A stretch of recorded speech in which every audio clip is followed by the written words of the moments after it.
Hello po! Welcome na naman po sa ating YouTube channel. So, ito na naman po yung Shine na Siya Vlog. For today's content, dahil katulad ng sinasabi ko, nagbablog na naman tayo. So, isi-share ko naman yung aking mga experience tungkol sa aking paggawa ng aking YouTube channel. So, ginagawa ko po ito para makatulong sa aking mga subscribers at sa aking mga viewers. Sa mga baguhang subscribers ko, welcome po sa aking YouTube channel at sana meron na naman po kayong matutunan na dagdag kaalaman at naman doon sa mga nagbabalak na mag-vlog at gumawa ng YouTube channel. Ang content natin ngayon guys is tungkol kung paano dumami ang aking mga subscribers. So, ito talaga, pinakauna ko talaga guys na paggawa ng YouTube channel. Medyo hirap po talaga ako dahil syempre hindi naman tayo kilalang artista katulad ng sinasabi ko lately na sikat na hindi tayo kilala sa mundo ng showbiz at of course, hindi tayo influensyang tao para tangkilikin at isubscribe ng mga subscribers at ng mga viewers. Kailangan talaga magtsaga tayong gumawa ng content para tayo ay i-follow at isubscribe ng ating mga viewers at ang ating mga followers. So tayo ay simpleng tao lang na nagbabakasakali lang dito sa mundo ng YouTube. Yun po yung reason kung bakit naisipan ko mag-share sa inyo ng aking content para magkaroon kayo ng idea tungkol sa aking mga ginagawa sa pagpa-vlog. So, ang content natin ngayon guys is that kung paano dumami yung subscribers ko as a small YouTuber. Ito po yung talaga pinaka-epektibong paraan na ginawa ko guys na hanggang ngayon ay umaangat yung aking YouTube channel dahil po doon sa isang content ko. That time, nag-iisip po talaga ako ng content which is very informative and learning.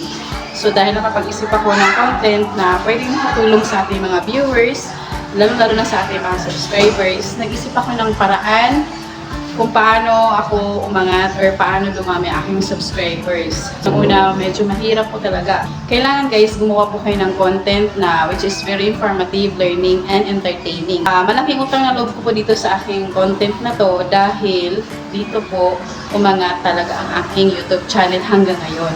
So, siya po yung talagang humatak ng aking YouTube channel at dumami ang views at dumami ang mga nagsusubscribe dahil dito sa content ko. So, ano ba yung content ko guys na ginawa kung bakit na-discover po ang aking YouTube channel, no? Ang content ko po na ginawa is that paano magtina ng pantalon. So, content ko na humatak po talaga ng aking YouTube channel hanggang ngayon na dumami ang subscribers at dumami ang mga viewers. Yun po yung i-share ko sa inyo guys na kung baguhan kayong YouTuber, baguhan kayong vlogger, kailangan mag-isip kayo ng paraan kung paano ma-discover ang iyong YouTube channel. Ma-discover na way na maraming magsusubscribe, maraming magla-like. Yun po muna talaga ang iisipin nyo. Mag-isip kayo ng paraan kung paano kayo ma-discover. Or mag-isip kayo ng paraan kung paano ma-discover ang iyong YouTube channel. So, ang ginawa ko po talaga guys is that nag-isip ako ng content na which is very informative, learning, and entertaining. Dahil sa content na yun guys, doon po talaga umangat ang aking YouTube channel. So malaki po ang utang na loob ko doon. Yun pong idea na sinishare ko sa inyo, base po yun sa experience ko na very effective po talaga.